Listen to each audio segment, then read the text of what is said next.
Hello, everybody. Can you hear me? Is this working? Testing. Hi, welcome. How's everybody feeling? Seriously? I was like, after lunch, everyone's gonna be dead tired. Okay, but I feel the energy. You guys are buzzing, so this is awesome. Welcome to the third workshop of the day. We're talking about fundraising. You know what makes me feel really good? That this room is packed. And I've been here the whole day. This is by far the most packed workshop. So yes, I'm gonna say that it's because my name was on the thing. We're gonna go with that. Wicked. Okay, so thank you so much for coming. My name is Miriam. I am the Senior Manager of Fund Development and Operations at Girls 20. I am super excited to get into this topic, and we're going to break it down to kind of the core, the foundation of fundraising. So it's really going to be more of a conversation. I don't like talking at people at all, so feel free to speak up, feel free to contribute your ideas. And, I really want to have you walk away with, number one, basically the simplicity, like the understanding of the simplicity around fundraising. It's really not as complicated as we make it seem often. There's a core set of skills that we're going to go through today. So I want you to walk away feeling a little bit comfortable in those skills and feeling confident that you can master fundraising. You can be a really good fundraiser, even if you're young, even if you're not well connected, all of those things. They're not getting in the way. Cool? Awesome. Okay, so to start, should I tell you a little bit about me? I was gonna just jump right in. Okay, so I studied psychology at the University of Toronto and basically jumped right into fundraising. Like, made no sense how that worked, but that's just kind of, you know how it goes. You graduate university, you can't get a job in your thing, blah, blah, blah. So I started working in fundraising, and that was the kind of fundraising where I'm in the mall, and I'm standing with, you've done this? It's painful, right? Really painful. So, like, you guys have all seen it, right? The booths and the children's faces, and please sponsor a child, like that. Yeah. That was the beginning of my career. So I did that for a really long time, actually, and it built my resilience like no tomorrow. Fear of failure, fear of rejection went out the window at that point because you have to just develop really, really thick skin. To be like walking down the mall and everyone just ignores you, like pretends like you're not even there. So that was quite the experience. I know people are like, I could tell who's done this before just based on your faces. So I went from that position and then spent basically the next 8 years of my career in international development. So I became a program director, and then an executive director at a different organization. And then I became an entrepreneur, which, again, like, massive detour. And 4 years later, here I am at Girls 20. And it's really interesting how everything kind of played out, because all of the skills and all the experiences that I've had kind of brought me to this point. And so now, in my fund development role, not only am I working on fundraising in the traditional sense, in terms of like sponsorships and major donors and those kinds of things, but we're also in the process of building a social enterprise from scratch, which is an incredible experience, and it's another form of fundraising. And this is kind of like what I want to get into with you all today, is because like it doesn't matter what kind of fundraising you're doing. There are things that really create the foundation, and if we just build our skills in that, we can excel in any form of fundraising. Make sense? Cool. If you guys ever feel like you need to like get up and dance or whatever, just tell me, I'll put on a song. I'm not opposed to this. Okay. Why are you here? I want to know a little bit of kind of what are you hoping to get out of this? Why is fundraising important to you? Why is this a skill you feel is important? Just a couple thoughts from around the room. Yes? I feel like when people refer to fundraising, there's a lot of technical elements that I don't understand, but I want to understand if that's true, and if there are, then what does that encompass, what's that process like, and if not, why do I have that misconception? Yes, absolutely. Okay. Yes, you, sir. In my line of work, we have a very set group of donors, and I don't know how to engage like a new group of donors, and especially like younger donors, because we all know like millennials, we're still in the process of getting there. Yeah. Okay. How to engage with people. Okay. Yeah. So I'm actually looking at how to apply some of fundraising techniques to job search, because it's all about asking I like it. Direct relationship. Yeah. So thinking about how you can use that, those techniques. Awesome. Awesome. Yes. I work a lot of that sorry. It's okay. A lot of that in sales, and I am not a salesperson, and I need to learn how to be a salesperson. Okay. Awesome. We're going to practice that today. Yes. I feel like I've spent years asking people for money, and I don't know if I'm doing it right. Yeah. Sometimes I feel guilty asking for money, full on knowing that I need money to make things happen. For sure. Yeah. But I feel like I could do it better and also feel more confident and not give off that sense of like, you should give me money, but not a lot. Yeah. I'm nervous. Like, I don't want to put you through any pain or torture, but please, like, I need it. I need it more than you do. Yeah. I hear you. Yeah. Yes. Because I've worked sort of in the front lines, I did kind of international like street fundraising. Yeah. I didn't want to come here, so that's like what I associate with it, and it's like trauma. Right. So I It decided really is. to learn actual skills. That Yeah. are sort of the street front line. Right. I'm sure it's not as bad. It's really completely different. Night and day. Yes. I feel like fundraising is such an important part of like nonprofits, but anytime I look at it, I'm like, how do I start? And Yeah. I never know because when you do a Google search, like there's just so much. For sure. And the thing is, people spend kind of their whole entire career in fundraising, right? So I think that's one of the reasons why we see it as a very highly technical field where you have to learn all the steps and you have to follow the process and all these things, which is fine, and as you get more experience, you can follow those things. But I think what often happens is you get into a job and you're expected to learn fundraising, so you just follow the steps. Like you literally follow, like, today I'm going to email, today I'm going to follow up, today I'm going to say this. And it's like the alignment isn't there. Like the foundation of the fundraising skill is not present. And so you always feel this resistance. You always feel like you're asking when you shouldn't be asking, or like, are you asking for the right amount of money? And you're constantly questioning yourself, right? So if we look at the foundation, I'm hoping that we have like a kind of a more solid understanding of where we can start, and then you build the technical skills on top of that. So we won't really be getting into technical skills today. I hope that's a relief and not a disappointment. So we'll be talking about kind of what we need to build first before we build on the technical skills. I was thinking people were going to say that they were interested in joining boards. Is anybody here interested in joining a board of directors? Okay, so this is the thing. Because obviously fundraising is a part of being on a board of directors. And often that comes with, okay, but I'm young. Like, how am I going to prove to them that I can actually make money, right? So again, fundraising doesn't need to be just part of your job. It's so relevant, even in the job search. Wonderful. So, I'll probably forget all about my slides, most likely. See? That's what I did. So what is fundraising? What do we understand fundraising to be? Shout it out. Yeah. Okay. A means to an end, something you have to do to get where you want to go. Okay. Yes. Relationship building. Yeah. Awesome. Yes. Building like a broader scope of involvement in your organization. Tell me more. So, like having more people linked to your organization through fundraising. So someone can say, okay, I'm connected to like X project or X like organization, even if it just means through like a $5 donation like every month. Oh, I see. So kind of building more relationships or making it more accessible to people Yeah. outside of the organization. And allowing people to feel like they're involved as well. Too. Right. So building the community aspect. Cool. I like it. What else? Yeah. I would call that like maybe like community engagement. Yeah, definitely. It's definitely an opportunity for community engagement, 100%. Yes. Selling your story. Yeah. Yep. You guys kind of like know like where I'm going, and then you're just giving me the answers that I'm going to say, right? Because why didn't anybody say money?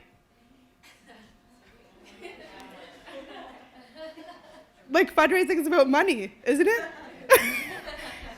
Fundraising is about money. So that's what we're here for, right? We all are looking to raise money, whether that's for our organization, whether it's for an entrepreneurial venture or our own side project, whatever it is, whether you're getting a job. Like, it is really kind of a form of fundraising, right? And once you see how we break it down, you'll see how it really relates to so many things, right?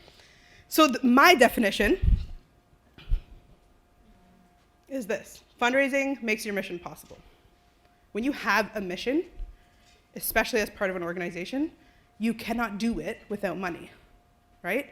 Like, it's the backbone. It's the backbone of the organization, and it's what it takes to actually deliver on your mission. How many people here work in nonprofits? Okay, how many people of those people have gone to their nonprofit organization and said, I would like to do X, Y, Z, and got the response, sorry, we have no money. This is the story of nonprofit work, right? Like, we depend on fundraising to actually make the impact. It's the only way we can do it.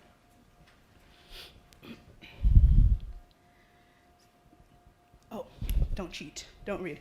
Okay, so what kinds of fundraising can you think of off the top of your head that you're familiar with? Pledges. Say that again? Pledges, okay, yeah. Events. Employee giving, good one, yeah. Peer-to-peer, yeah. You had your hand up, didn't you? No? Okay. Monthly giving, yes. Yes. Oh, sorry.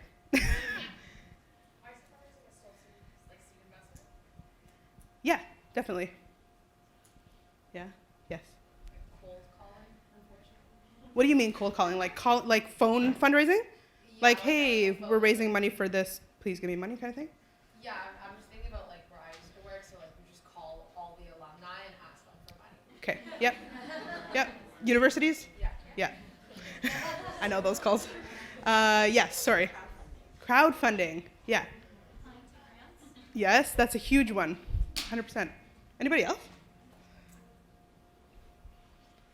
Yeah.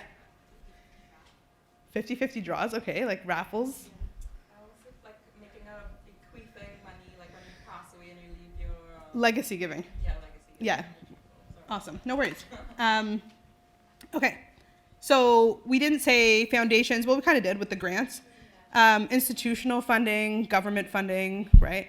Third-party fundraising, so something that at Girls 20, for example, if you guys wanted to raise money for Girls 20 and you decided to run your own little fundraiser, like I'm gonna have a dinner, charge everybody $20, and then send over the money to Girls 20. That is called third-party fundraising. So that's another example. Online giving, major giving. Did we talk about major giving? Yeah, I think so. So, I mean, this is only half of what we came up with as a group, right? And coming back to the technical skills, we could focus on those, but we would have to be here like for at least an entire week. What I'm gonna go through today works for every single kind of fundraising that we just talked about, without fail. If you can find one that doesn't work for it, you can come talk to me. I challenge you. Okay, so what they have in common. This is the foundation. These are the 3 steps that we're going to be working through today, kind of in a step-by-step process. Number 1 is storytelling around your mission.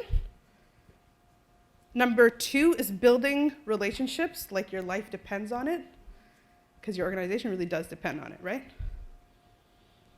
So we have to give it that much care. And number 3 is asking the hard question, actually asking for the money.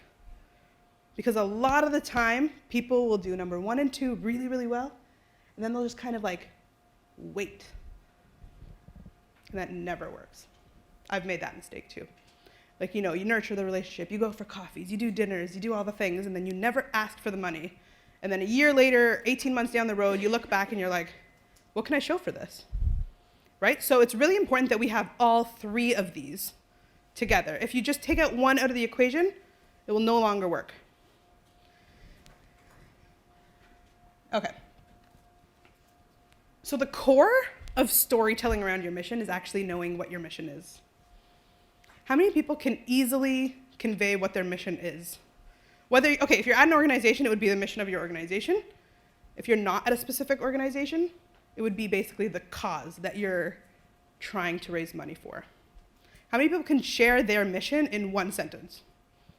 You can? 3, 4, 5 of you? Why is this whole table putting their hand up? I'm very curious about this situation. Like, we got the experts back there. I'm joking.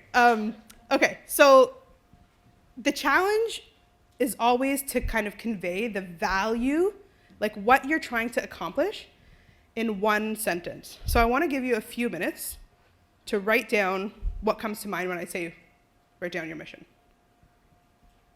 If it's really challenging, is this really challenging for anybody? Okay, if you need help, put your hand up. I'll give you like 2 or 3 minutes to just write it down. It could be one sentence. No, like the mission that you're trying to raise money for. Yeah, so it could be your organizational mission or whatever cause that you're passionate about that you want to raise money for. Okay, does everyone have their mission written down? Does anybody not have a mission written down? Okay, so find somebody at your table, share your mission. That's it, like just simply the sentence. One sentence one way, one sentence the other way. No. Okay, ladies, time's up. We said one line. One line. Okay, so sharing the mission alone and nothing else. No cushion, no explaining. How effective was that for the other person? So you as a receiver of the message, how inclined are you to give them money? Her mission was really good, but I thought it was a little vague, so I was like, I don't know. Yeah, because missions are often vague, right? They try to encompass everything you do at an organization. So they're not overly specific, right? Do you think you'd pull out your checkbook? Or like, we don't use checkbooks, I know these days, but like send an email transfer or something? I mean, yeah, I think I would pull out my checkbook. Okay, bad example. Okay. Yes. So it was funny because we actually work in the same nonprofit, so it's sort of like a conflict. We gave each other the money, but it was interesting to see that like our mission statements were different, but I still think they convey the same message.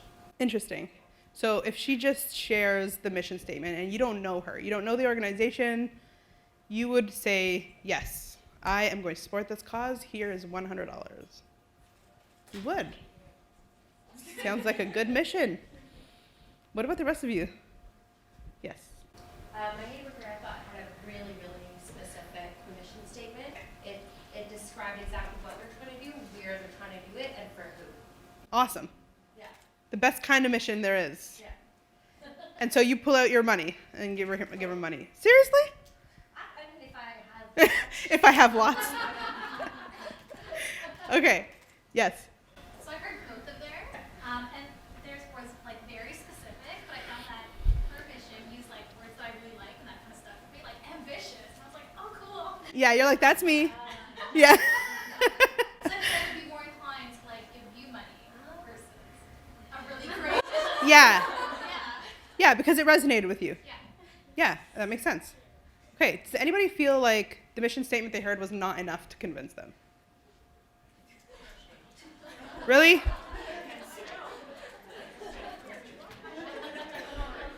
So, I know, what a generous group.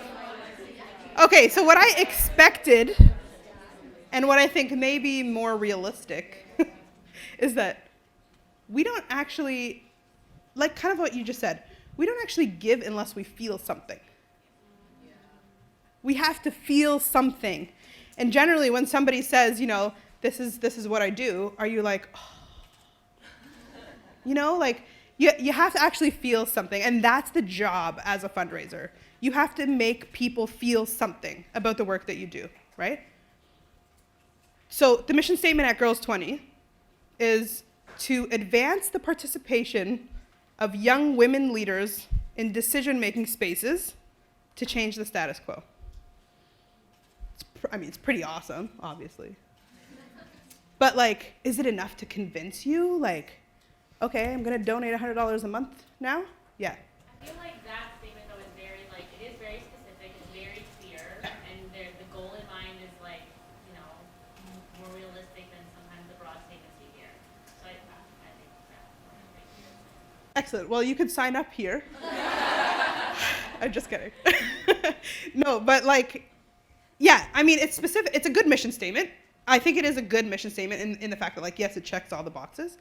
But will the sentence itself encourage you to be like, yes? And the chances are, I mean, maybe for some people, if it like really, really, really resonates, but most people will want more elaboration, more examples, like what do you actually do? What is the impact that you're creating in a more specific way, right? And that's where storytelling comes in. So when I talk about storytelling, I'm not talking about any kind of story. It's really about the mission, right? So it's storytelling around your mission. So instead of saying, this is my mission, you're basically sharing the impact of the mission through a story. So we're gonna learn how to do that in like the most easiest way possible. Are you excited? Because I'm excited, because this is really simple. Ready? Here's the, oh, we already did this. See, I told you, I forget about my slides. So we're gonna go through the anatomy of a good story.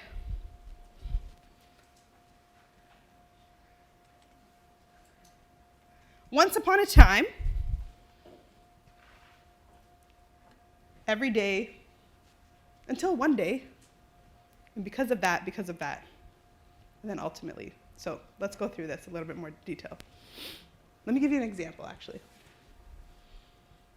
Once upon a time, there was a young woman leader who lived in the Middle East, born and raised in the Middle East. She had a super supportive family. She was outgoing, she was independent, she was confident, and her parents and her family helped foster that. But the second she stepped outside of her family, suddenly she felt like an outcast. She felt different. Nobody else accepted the fact that she was outgoing and independent and wanting to push the boundaries and, you know, grow in ways that women aren't commonly seen in her society. So she'd have all of these kind of sources of resistance outside of her family. And she struggled. She struggled to find her place. And every day, she was just looking for an answer, trying to figure out, like, what is it? Is it her? Is it something outside of her? Does she need to move to another country? She's trying to understand the situation. Until one day, she heard from a friend about this thing called the Girls 20 Global Summit. So she's like, okay, like, I mean, sounds cool, I'll apply. She puts all her energy in this application, and she goes for it. Because that's how she grew up, right? This has been fostered in her family. She applies, and she gets in to the Global Summit. And because of that one decision that she decided to take that day, to fill out that application, put her all into the application, she got accepted. That one thing, because she got accepted, her whole world changed. She basically started hearing kind of other people with similar experiences, people from all different walks of life, from different countries around the world. And she realized that despite the fact that those people were not from where she is and didn't have the same circumstances as she does, they too felt the same struggle. They too felt like they need to kind of step out of the box, and they can't because there's resistance everywhere. So she felt community. She felt supported for the first time outside of her family. And she felt pushed to actually do the things that scare her, right? And so because of that, she ended up opening up her own organization within her community that helps young women build that community that she got from the Global Summit. So now she's helping other young women in the same situation that she was a few years back, build that community at home so that they can support each other, so that they're not depending on other people who don't agree with what they're doing, right? To decide whether or not they're gonna make a move. Can you kind of see the structure of the story? Did that make you feel something? I might be pregnant and hormonal. You're almost crying? Oh my gosh. So that's the difference of a story, right? And you don't necessarily need to be like, once upon a time there was a little girl, you know? But it's just the structure of how you break down kind of the flow of a story. And the ultimate outcome of the story will always be the mission. Do you see what I'm saying? Does that make sense? So did you guys feel the mission of Girls 20 through that story? Changing the status quo through advancing the participation of young women leaders in decision-making spaces. Questions? All right, go on, do yours. No, I'm just joking. Okay, so what I would like is to have you really work through kind of your own story around the mission that you're trying to raise money for, or that you will be kind of in the near future. Or anything that you're, like I said, passionate about, supporting in that way. So I'm going to be here, and I will come around if anybody needs support, but you will be surprised the second that you start writing, it will flow, because these prompts are amazing. This is the, by the way, the structure that is used in Pixar. So it's incredible. Like, if you can apply it to anything and it works, it's magic, I swear. The second you start to write, it'll just flow out. So I'll be walking around. If you need me, flag me, and I'll help you create yours. Yep. In our case, I was looking at it from a business I work for, Mm-hmm. and, do a lot of different things. But of course, like, a good story has to be specific enough, especially talking to, say, healthcare patients. One person's story, but does that only tell a small facet of it, like you were saying? And then I struggled with the mission, the one-sentence mission, because of course the ending is just how do you summarize? Right, and that's the thing, right? You do need a strong mission to be able to build a story around it, right? But about your point about being too specific, I wouldn't worry about that too much, because this story will change often. So, for example, the story I'm going to tell walking into a corporation might be different than the story that I tell to a major donor who's ready to donate $100,000 because they love our mission, right? So it's like you really are going to always look for the story that's going to resonate the most with the person that you're going to talk to, which we'll get into a little bit. So don't worry too much about being over specific. I think the specificity aspect is actually really helpful, but I can see how it's difficult to kind of like wrap your head around picking one thing and then just telling that one story, right? Yeah. What I like is that it really forces you to empathize with what it is or who it is you're trying to help. Mm-hmm. For me, what I found most challenging is mine is regarding helping youth in the youth justice system. Okay. But the challenge is all that everyone faced with is, why should we care about criminals? Like, how do we Mm-hmm. making the case for that when there's a lot of pushback in terms of who you're trying to help and what the cause is, and trying to rebrand it in a way. Like reframe it. Yes. Yeah. And I think this is the best way to do that. Because by telling a story, you're humanizing that person. That person is no longer just a criminal. And criminals are not just criminals, right? They're humans. So if we can find a way to tell the story of that person, then it becomes a lot more impactful. Like, I get shivers just thinking about how you could create that story, because like, you can set the tone of like what happened and why that person did what they did, kind of thing, and this is how they've been helped since, and blah blah blah, and this is what has happened since. You know what I mean? If that summarizes the kind of work that you do. But you know what I mean? So you can really paint the picture. So I wonder, is the challenge about maybe starting too late in the story?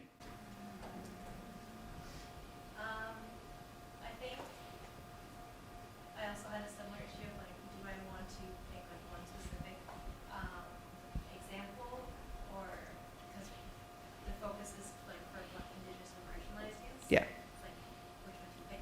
Because a lot of their face very different or specialized or targeted needs. Mm-hmm. And so, like, what expense am I, like, cutting or Zoom? So I'm just like, I have that like mental gymnast going on, like, well, if I focus on one, then I lose all these. And Yeah. this doesn't apply to the other. And you don't have to do that, like you don't have to, again, the mission is supposed to be vague and kind of summarize what you do as a whole.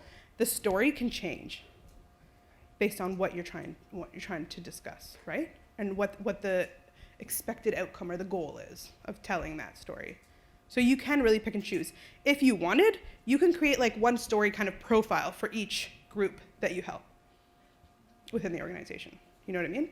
So that way you can always pull from that. So for example, when I was preparing for this presentation, and I was thinking about my example, I was like, should I pick a forum example? Should I pick an example from forum from a previous year? Because that's something that's super relevant, right? But you still got the point with a story from the Global Summit How many people here have been to the Global Summit? That's our board member. Her name is Tanvi. So, nobody else has been there, but you still kind of felt the impact. You still felt the mission through the story, even though you don't necessarily relate to that experience of going to the Global Summit. Does that make sense?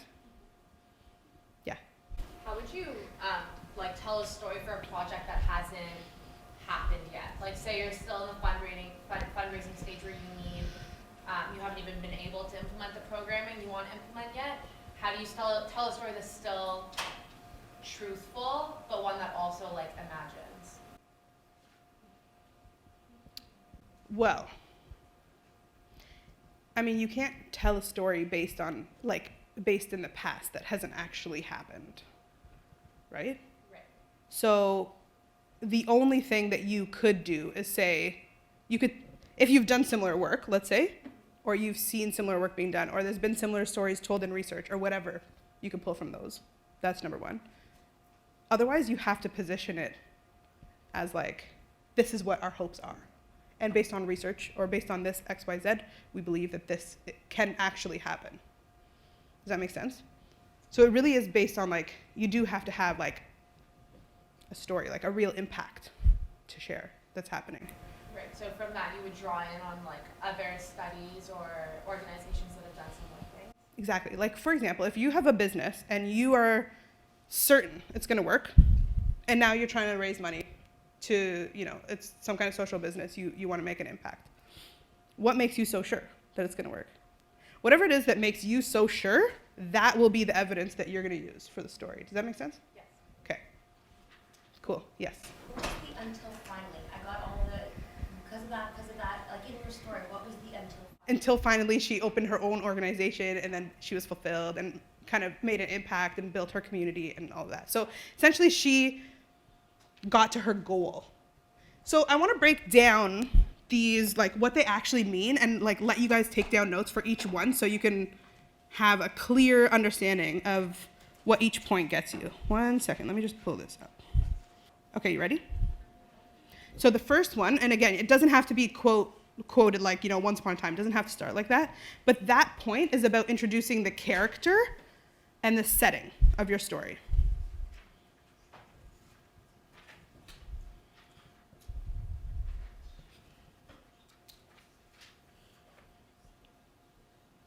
The everyday point is about describing the setting. So describing the environment. How are things right now?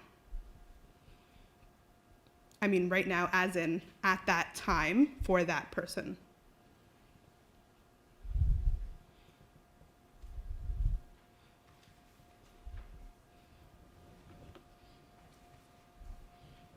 So until one day captures basically the thing that happens that changes the course of the story. So what happened? Is that your program? Is that your service that you've offered?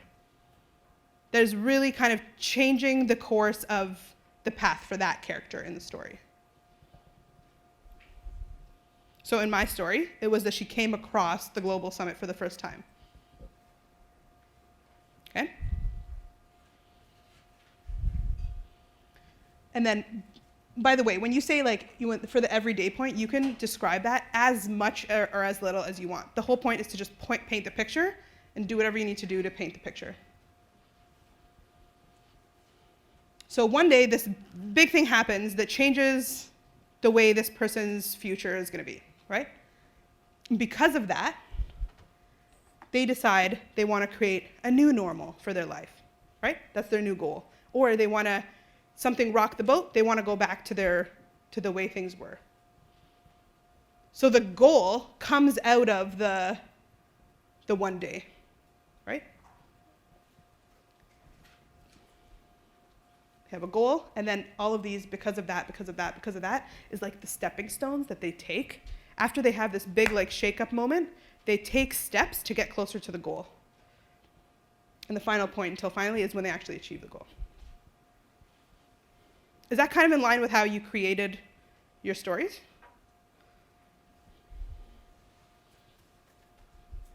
Okay, what I would love now is if you can find a new partner, somebody that you didn't work with at the last time, and share your story with them. Can I get your attention?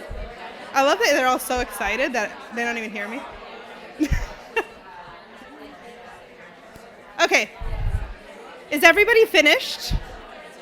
Is anybody not finished? Okay. Seriously, I'm really happy that you guys are enjoying this so much that you just talk right over me. Okay, so how was the exercise? The question is, how did you feel hearing the story versus hearing the mission on its own? I know you heard different missions and different stories, but considering that, yeah. It's like more interesting and it really grabs my attention as if it's just like to hear about the mission statement. My mind just drifts away halfway through because it just sounds like it's another organization trying to get it. Right. Awesome. Yeah. Again, like I don't know if it's hormones, but obviously the emotion sold it to me because I was like, okay, there's like her had an emotional story and I was like, yeah, like, Mm-hmm. and I read her mission statement separately and I'm like, yeah, it's there, but like that emotion really got to me. Right. It's more captivating, right? Great. Yeah. I think it helps to build a good like framework of understanding like how your support could help and like the type of impact that the organization already has. Yes, exactly. Because you know what? No matter who you're going to talk to and no matter what kind of room you're going to walk into, you're always going to be talking with a human. Right? And they have a different perspective, yes. And it's your job to understand what that perspective is, right? As a fundraiser, it's your job to understand who you're talking to. And once you know who you're talking to, then you can build a story. And that's why I say, don't worry too much about getting too specific, because it will change, and it's meant to change. And they're all honest. It's not a matter of like being manipulative and changing the story based on who you're talking to. You know what I mean? It's just a matter of like positioning it and framing it in a way that's actually going to impact another person, right? Awesome. Anybody else have anything to share? Yeah.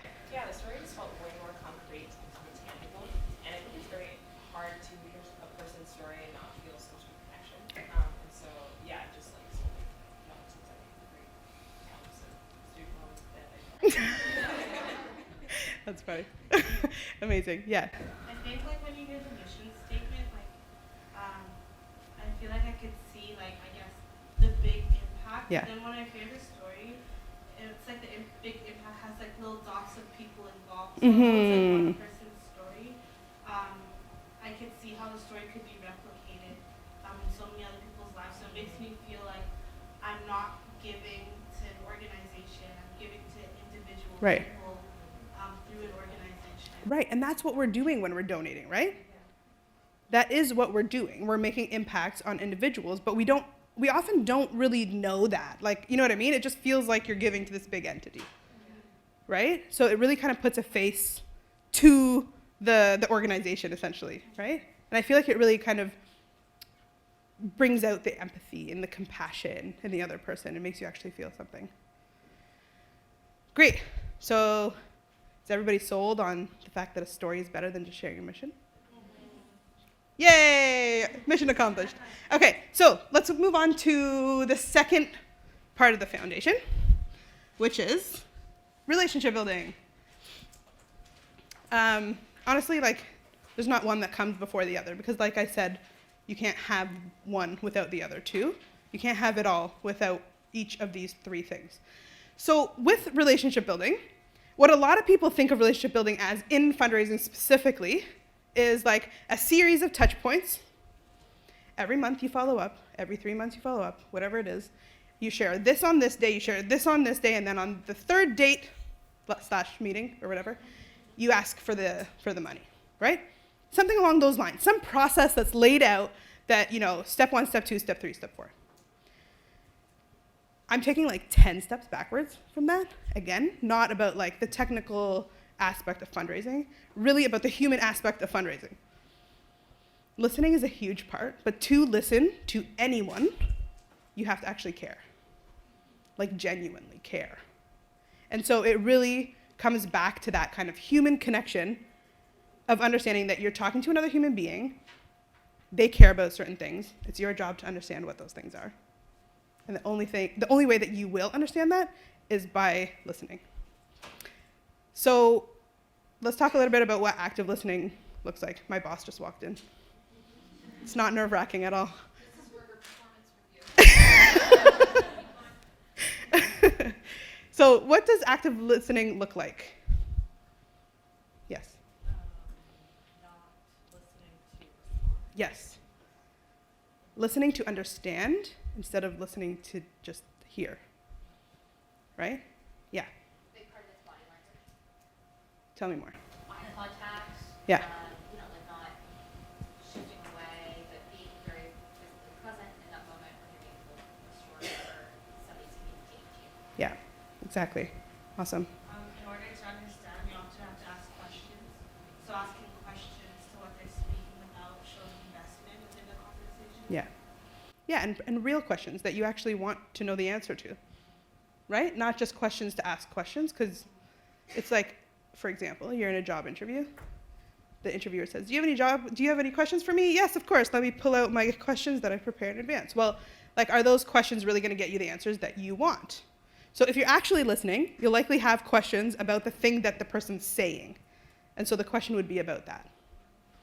Right? Anybody else? Yeah. Yes. So again, kind of like understanding all aspects of it, right? So if somebody tells you a mission, somebody shares their mission with you, if you're actively listening, what might you say? Yeah.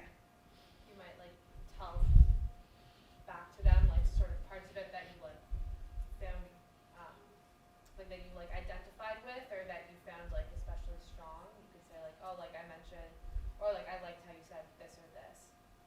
Yeah. Just to like show that you like really understood what they were trying to tell you. Yeah, like reflect back what you've heard, right? And also, again, the mission, as we said, is so specific and it's one sentence that it's a perfect opportunity for you to probe and ask questions and understand and get them to tell the story. I mean, it's really uncomfortable for a lot of people to share their mission, right? Often we don't feel comfortable about our missions. So we're just like, well, what the organization does is like kind of this and kind of that, right? I mean, who can relate to that? So if somebody's struggling to share the story of their organization or their cause, it's a perfect way to kind of get that out of them by asking questions and really showing them that you care. So, in the spirit of practicing our storytelling, let's find another person to talk to. I want you to share the same story. If you feel like something wasn't sitting right with you the first time, feel free to change it, adapt it as you go.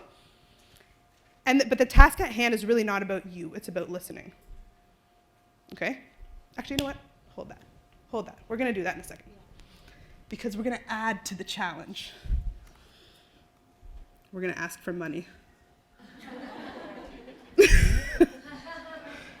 Okay. Okay. So, making the ask. How many people have had to make an ask? Okay. A lot of you. How does that feel? Like crap? I was like, I thought I heard like crap, but I wasn't really sure. That's what I heard. How many people were confident asking for money? 1, 2, 3, 4, 5. It depends. Yeah, it depends who you're asking. Okay. Yeah. If they are someone who has previously donated, then I feel like I go to them with a little bit more confidence. I'm like, well, you donated before and you like support us already, so I'm halfway there. Right. What do you think that might be pointing to? A fear of what? Yeah.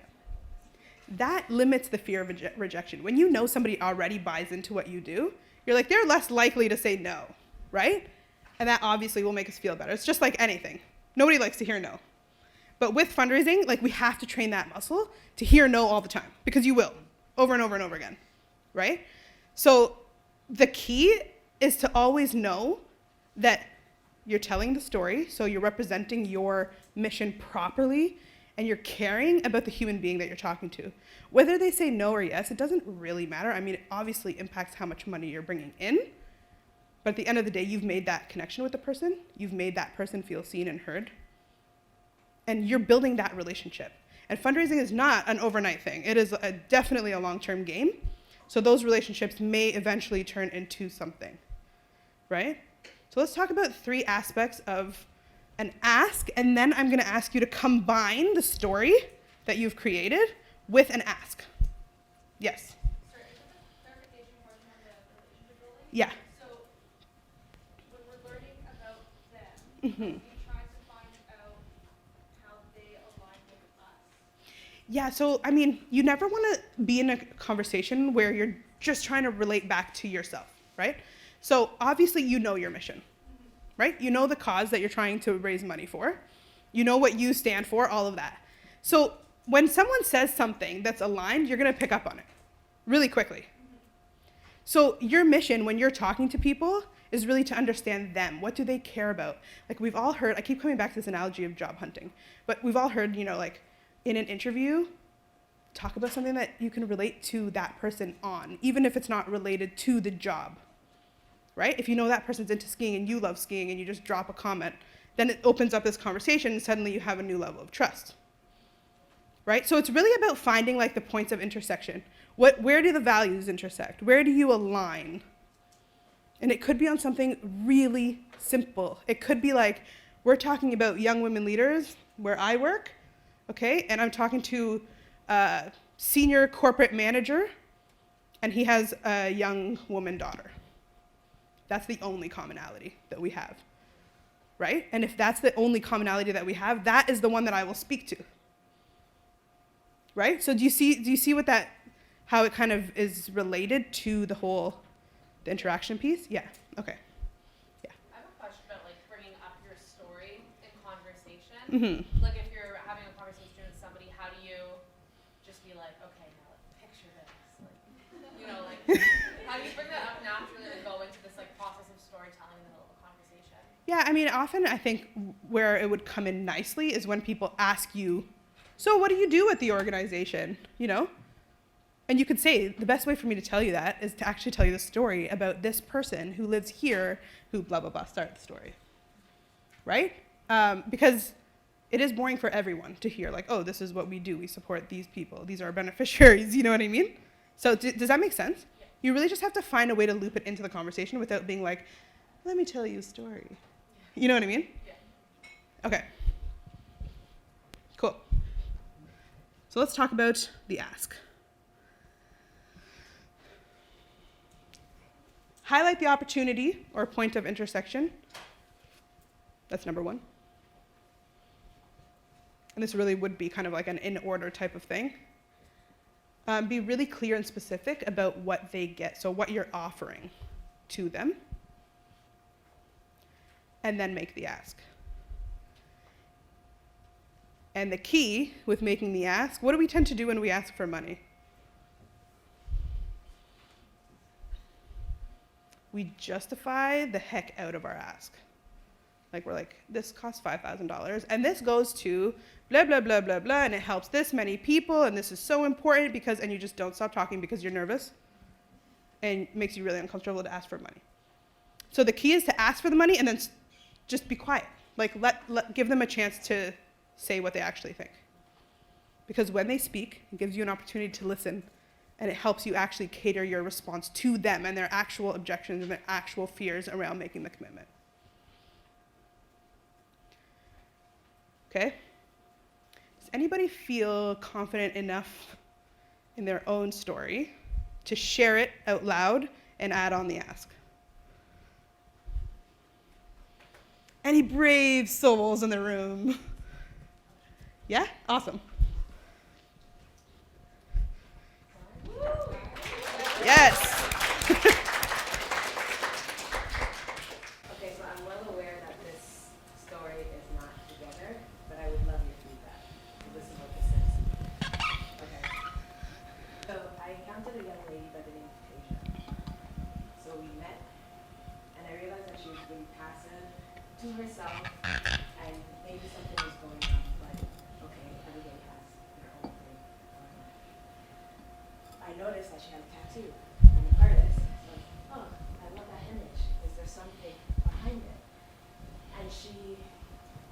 moment as if she was thinking to herself, and she said, "This tattoo is a representation of what happened to me in March. I was shot driving my friends home after we were having fun, and this was my way to identify that this happened to me, because I haven't really spoken about it ever." I heard that, and I was just like, okay, my world has stopped. I can only imagine how your world is stopping. How are you functioning is the next question that I ask, kind of taking off my role in the organization that which is lifted by purpose. And she told me that she wasn't functioning. So then I asked her if she would be open to tell her story in an indirect way, by just taking an image and being a part of an art gallery surrounded by or around tattoos. So she took a moment and then she said yes. She displayed herself in an exhibit kind of setting, and I watched her as she was like this. She noticed that people were like really engaged and was just like, "Thank you for telling me your story." Her shoulder went up. I saw her opening up. Then she started engaging with other people who was just like, "Hey, I actually know somebody with a similar story." And I looked at her and I was just like, "Yo, this is mind-blowing. Look what you're doing. You're starting conversation. You didn't have a degree. Like, you didn't have anything but yourself. You're starting conversation. You're important." She's like, "I never thought of myself being important because I'm trying to hide and trying to figure out what do I do next." So she asked me, "Is there anything else that you could do for me?"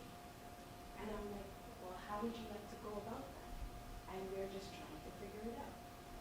All that to say, what I do is I provide non-traditional ways for young people who feel marginalized to express themselves. To put people who have many in a room, people who can make policy changes, to see young people who are usually not heard. And so, with that being said, would you be interested?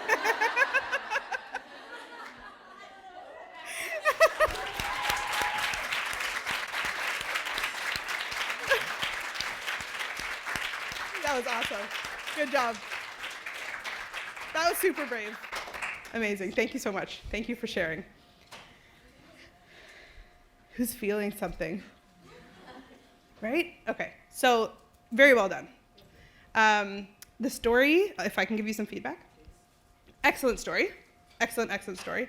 I think you could make it a lot more succinct by following the steps, like the actual outline. You'll see that you'll cut it down like so much, but it will have the exact same impact. So it's just a matter of kind of like reframing it a little bit.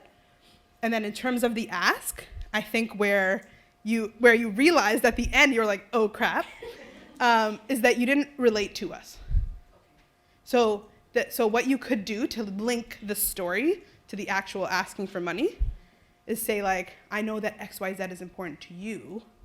I know as a group of artists, sitting here, even if it's not true, because we're doing like a simulation, I know as a group of artists, you understand the importance of self-expression and this is what I do in my organization. This is what I can provide to you, right? This is what I could provide to your youth in your community for $10,000.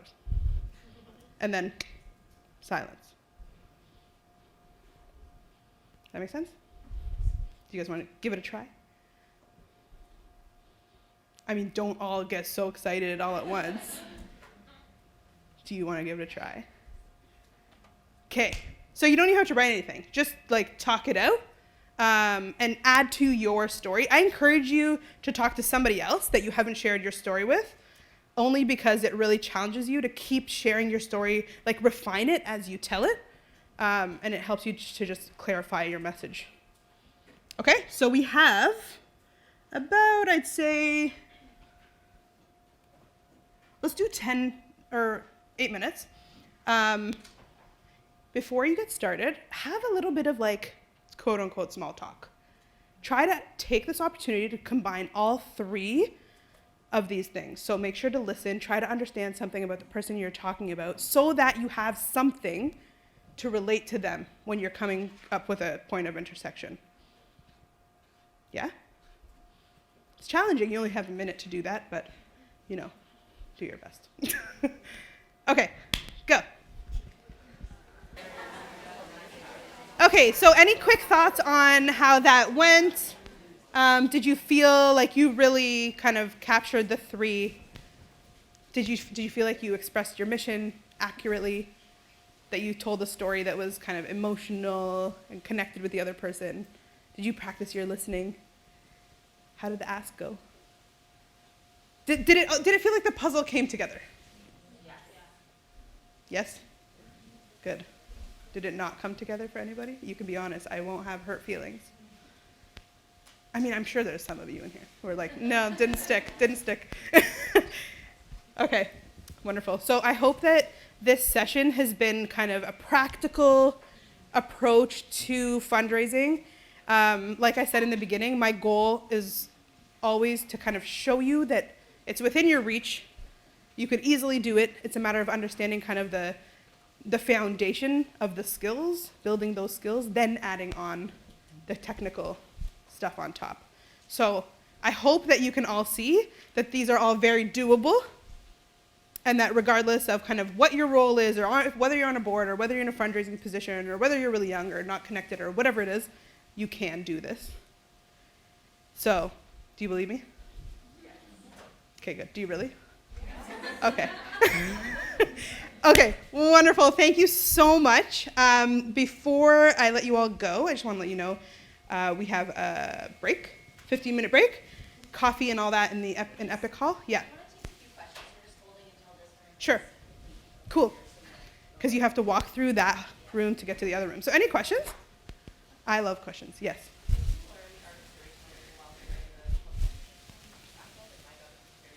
It was a huge part of it. Really what? Oh, good. I'm glad. I actually just learned this kind of breakdown of a story not long ago, like maybe a year and a half or 2 years ago, and I felt like it really helped me a lot to tell the story of any story, you know? So that was really good, but I definitely did learn kind of from fundraising in the mall how important it is to get to the point. You know, like we don't often have like 10 minutes to tell people what we do, right? And why it matters and why they should give us money. So I feel like that was really kind of the big takeaway. Yes? Do you feel like your psychology degree is 100%. Yeah, so I graduated like many, many, many years ago. And for 10 years, I swear, I thought my degree was a complete waste. And then like one day I just realized, I was like, wait a sec, because fundraising and everything, like everything is all about human connection. And the second you like allow yourself to understand the power of that and know that everything is about the other person and just understanding like they have feelings, like they are just like you, it makes everything easier. Everything, like management, like working with my manager, for example, right? Managing my team, like whatever it is, like asking for money, it's all about like human connection. So yeah, I think it did really impact kind of who I am at this point, yeah. So I have like the storytelling part down, but like we were discussing, my problem is how do you come back when people know that you're fundraising when you're trying to sell something? Because the minute they know that you're trying to ask them for money, They shut down. shut down. Yeah. Like, oh, well, you're just trying to sell me something. I'm like, no, yes, but like. Yes, I am. Yeah, no, 100%. And we were talking about that here. What's your name? Arifa? Arifa practiced with me. And so one of the things she said, that, if you don't mind me using you as an example, she said, I work for X organization. And I immediately was like, oh, pitch is coming. And we talked about it after, and we said, you know, like when you feel that coming, you shut down. So you don't want to put yourself in that position. You want to try to avoid that, like, hey, I'm going to pitch you type of thing. Obviously, if you're in the mall, you have no choice because everybody knows that's what you're doing, right? But if you have any opportunity to not like sugarcoat it, but not kind of, don't treat it like a pitch, treat it like a conversation. And this is what we were talking about. It's just like, it's just a conversation. Don't try to get through kind of the whole story without taking a breath. Just have an open conversation, listen, see what they tell you, like, where do you connect, right? The other thing in terms of fundraising I've noticed, especially in this role, is that when you know somebody supports you, supports your work. For example, somebody's supporting us on Instagram, let's say. Me having that conversation with that person is going to be a lot easier than me just cold calling somebody and saying like, hey, this is what we're doing, et cetera, et cetera. That feels a lot more like a pitch, right? Because we don't really have those connection points. So kind of looking for that warm lead and that warm contact where you can start at like a more comfortable place. You know what I mean? And if you have the time, build that relationship first before you have to ask. Does that answer your question? Yeah? Okay. Yeah, of course. So it's like, when we were doing, I had third relationship. When I was sharing the story, she was like, the story is great, but I wish there was an opportunity for me to like have shared my experiences with connecting to that story. And then that's the part where you're like, now I understand and you can ask more questions later. It's become formative to ask. And I found that to be like very helpful because I feel like a lot of times we know we're trying to do the pitch and we don't give room to like for the conversation to happen so someone can actually jump in and say, oh, like I have a daughter that's related with mental health problems. Or, you know, like we don't leave that room because we're just getting through to get to the ask, right? So I found that very helpful. Yeah, and I mean, in this case, I had an example like super aligned with what her organization was doing. And had I had the opportunity to share it, she would have been like, oh, like, you know, and the example I gave you was, what would it have meant for your cousin to have access to these services? And like, immediately I'd be like, oh my gosh, it would change everything for them. You know what I mean? And so just like really leaving space in the conversation and not treating it as like okay, I gotta go from the beginning to the end and I'm gonna make the ask and like I'm so uncomfortable, like really treat it as a conversation and like give them space to share and, you know, tell them where they agree and where they disagree and all that kind of stuff. How are we doing? Everyone's done, so. Oh, they're good. Okay, I'll take your question as the last question and then we'll wrap up there. Some of you, as you guys know, like I've felt myself there, so like it's hard for you to be present. Like, do you have any advice to be like, hey, focus on this as opposed to this when you're kind of engaging, Yeah. trying to get the goal? Yeah. You mean when you're having a conversation around fundraising? Yeah, Yeah. because if I'm going into spaces knowing that okay, the goal is Yeah. X, Yeah. I'm going into the conversation knowing Right, for sure. how do you not look like you're Yes. nervous and all of this stuff? So my recommendation for you is to remember, first before anything, be prepared. Know your mission, know your story, know the examples that you could share that you can literally just like pull out of your back pocket. Be comfortable sharing them so you're not like feeling weird about sharing it. Be prepared, number one. And then when you are there, just treat it as a human interaction. That's it, like no pressure, right? Your goal there is to connect with that other human being, understand them, like really listen to them, you know, and connect with them.